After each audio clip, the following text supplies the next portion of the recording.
Alright guys, brand new league announcement from last Epoch. Let's go and check it out. I'll give you guys my reaction, my thoughts on the brand new season.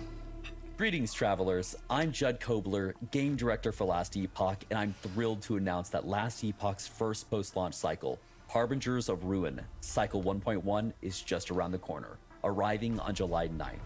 We're very excited to share 4 days. The awesome new content that we've been working on. Let's dive in for a sneak peek at everything coming your way. In Cycle 1.1, you'll be facing off against our newest pinnacle boss. Cool. Aberoth, That's what this game needed. Oblivion, and his legion of Harbingers. Aberoth is a fearsome foe who has selected his strongest legionnaires to hunt down Atera's champions and give them a choice. Either join his side and dedicate themselves to Orbis, or perish. While exploring and fighting your way through Atera, you will frequently encounter these fallen warriors that have been defeated by the Harbingers and tainted by corruption, waiting patiently to exact a revenge on other travelers. When interacting with these remains, choices will be given to acquire their previously equipped items, but the vengeful void will cause the remains to animate and attack. This forms the Nemesis System, whereby clicking on a Nemesis, which appears as swirling pieces of armor above a slain warrior, brings up a menu where you can see 4 items that are obtainable. You're given 3 options. 1, you can banish the Nemesis entirely, so the next one you encounter has brand new items. 2, you can challenge the Nemesis, causing the equipment to coalesce into a powerful foe that drops its displayed items when slain. Or 3, you can empower the Nemesis. This will result in it challenging you, but escaping if you were able to defeat it. The next time you find a Nemesis event, it will be more challenging, but the displayed items will have been carried over and upgraded in various ways. Oh, like with more This can be legendary done potential. a maximum of 2 times. Empowering a Nemesis can upgrade its items in many ways that are impossible through the normal crafting system. It can add sealed affixes up to tier 7, raise forging potential above its normal maximum, and turn rare items into exalted ones. It can also upgrade unique items, adding legendary potential to them, or turn them directly into legendaries with random affixes. At higher levels, Nemesis can spawn a special unique, the Egg of the Forgotten, which can be replaced by one of your own uniques as long as it has no legendary potential or Weaver's Will, allowing you to empower that unique with the system. So you can just gain legendary potential on the item. Harbingers, you'll need to work with the Forgotten Knight to That's devise cool. a plan to take out their leader, Aberoth, Last Epoch's brand new pinnacle boss, and the source of their power. You'll need to progress through the new in-game faction, the Forgotten Knights, to gain access to Aberoth himself. But Oh, so you only the have to go strongest will there. have a chance of taking him down, gathering his spoils, and ending the Harbinger threat. The journey begins after completing the final level 90 non-empowered timeline and surviving a Harbinger's ambush for the first time. Harbingers will begin ambushing you when you defeat a timeline boss, extending the fight where they will use their abilities in combination with abilities of the previously defeated boss. If you're able to defeat the first Harbinger, you will take his eye to the Forgotten Knight, Orinthia, and be invited to join the Forgotten Knights faction, which tracks your Harbinger's specific progress. You'll need to lure out increasingly powerful Harbingers across the empowered timelines through the Monolith of Fate. Once 10 different Harbingers are vanquished, you can spend a Harbinger Eye you've collected to enter the place where travelers are corrupted into Harbingers, the Altar of Oblivion. This is where you will challenge the pinnacle boss, Aberoth. But you have to go into that tackle faction, these challenging new threats, right? And because we've tested it and it's just way fun to use, we're introducing a new evade or dodge roll mechanic. While evade doesn't offer immunity frames or serve as a traversal skill, it's a crucial part of your survival toolkit. Oh, that's good. It doesn't count as traversal. Available from level 1. Unlike other skills, evade isn't swappable and lacks a skill tree, but its cooldown recovery speed increases as your character levels up. Furthermore, evade can be enhanced by various affixes and even unique items that dramatically modify its functionality. Having evade will allow us to design boss fights knowing that all players have a way to traverse out of harm's way quickly without having to choose to take a more powerful even PoE has this now on their action bar. Which makes the game feel like much better. 1.1 brings the most extensive balance updates of any patch ever, unlocking many exciting new build opportunities. We've updated skills, passives, and mechanics and can't wait to see what builds emerge as a result. For example, mana now regenerates while channeling on most channeled abilities, making skills like Warpath and Disintegrate awesome to build around. The Mage's Disintegrate skill tree has been updated and can now gain multiple stages of destruction. Minions are now tankier. The Sentinel's Shield Bash ability has received extensive updates. The Spellblade Mastery now has more access to Critical Strike. The Sorcerer has even more incentive to build high mana.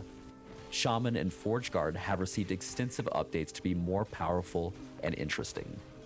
The Primalist Avalanche ability is no longer a channeled skill by default and can do things like proc Earthquake and Upheaval. And the Rogue's Multi-Shot has been buffed when used directly, alongside much more. See the patch notes for a full list of updates. Okay, I'm interested in maybe multi-shot or Falconer course, for with new and league challenging start. content and massive balance updates, we're introducing a large swath of awesome new uniques to hunt. For example, the Yeah, Nihilist show me Amulet, this. Ooh, last okay. Epoch's first ever unique to have negative to positive roll ranges. Hmm. This large variance means that finding a well-rolled one will result in you obtaining a very powerful item. The Nihilist Amulet is extremely versatile and can be used in many builds. Meet the Monument of Protection. This Sentinel shield counts as a one-handed axe and can be equipped with another shield, adding significant offense Wait, to you can run shield-based skills. two shields? Defenses. Okay, this is the direction I like with New unique Black items. Blade of That's Chaos. awesome. This powerful in-game two-hander changes the Blade Dancer's Lethal Mirage into a skill that can be used much more frequently, providing a potent and engaging new playstyle. There are 30 uniques coming with patch 1.1, so happy hunting. Okay, I want to check that Let's out before talk maybe about some of deciding. the existing system changes coming with patch 1.1.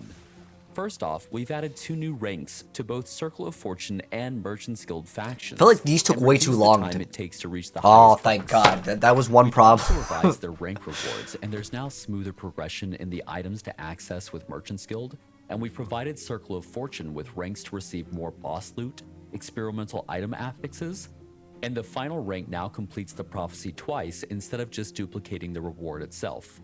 We're also working towards improving the Merchant's Guild Bazaar search feature and plan to release those updates yes. for the 1.1 patch as soon as possible. Because, yeah, searching for some of the roles, We're you excited just to couldn't do announce it. that we're adding level ladders alongside arena ladders, which can be accessed both in Ladders in-game?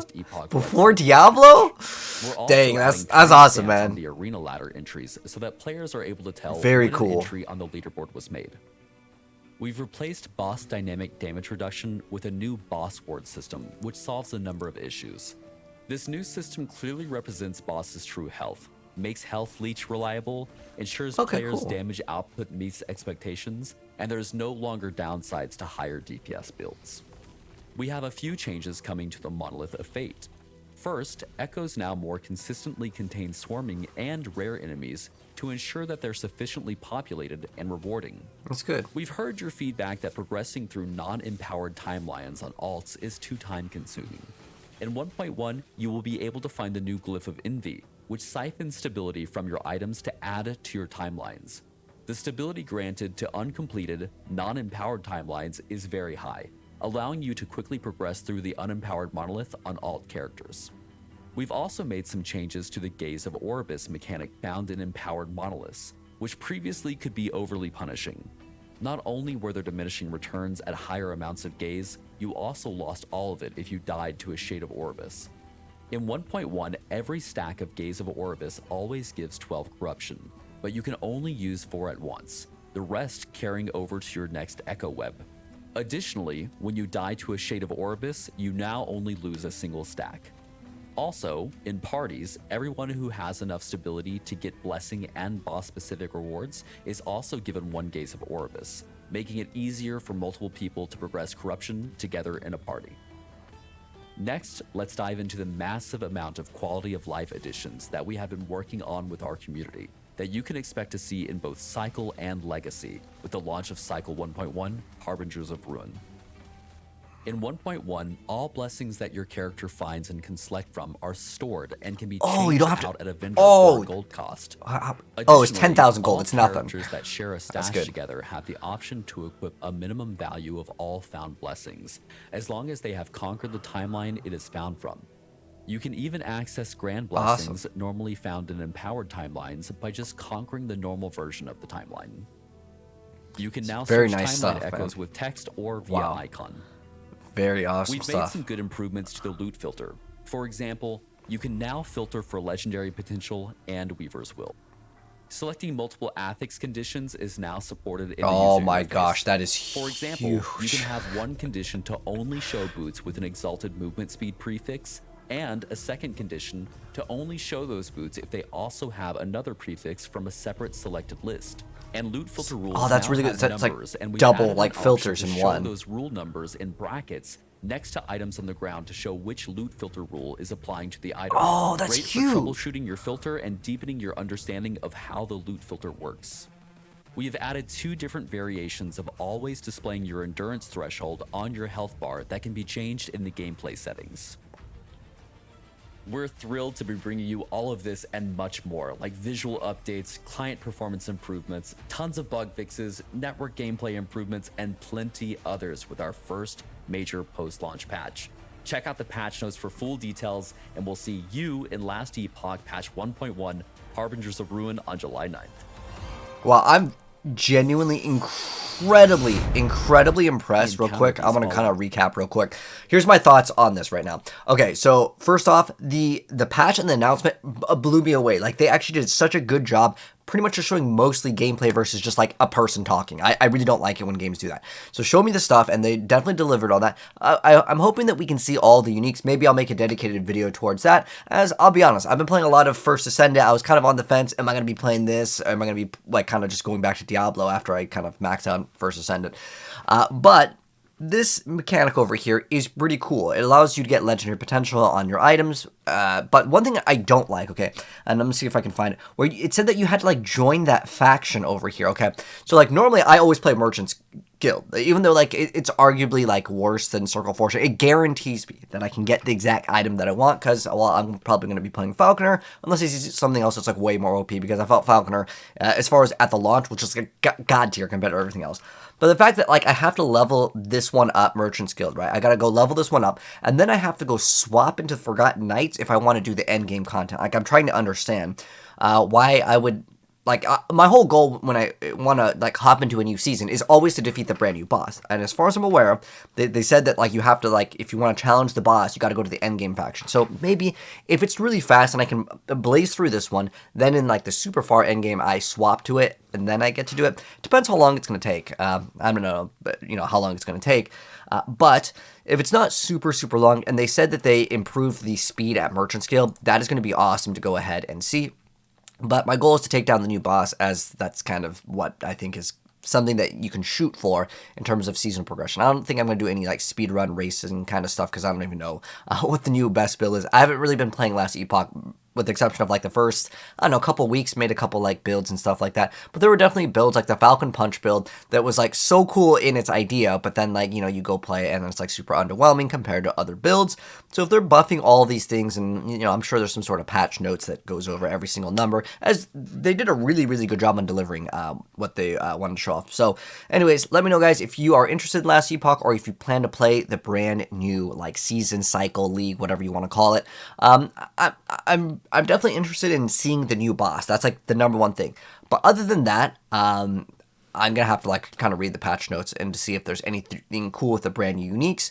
And if there is some really crazy unique, then we will definitely try it out. But actually, looking a lot more forward to this now, because it looked like they did a really good job, especially with the quality of life in the Merchant's Guild. Being able to search for what you want, that was really a nice touch, because that was one thing that, like, was a pet peeve of mine for sure. But anyways, that's my thoughts. Let me know yours down below, and if you plan to play it, and if so, what class are you going to be playing? But yeah, I'll be going Falconer. Anyways, take care. I'll see you guys in the next one. Peace out.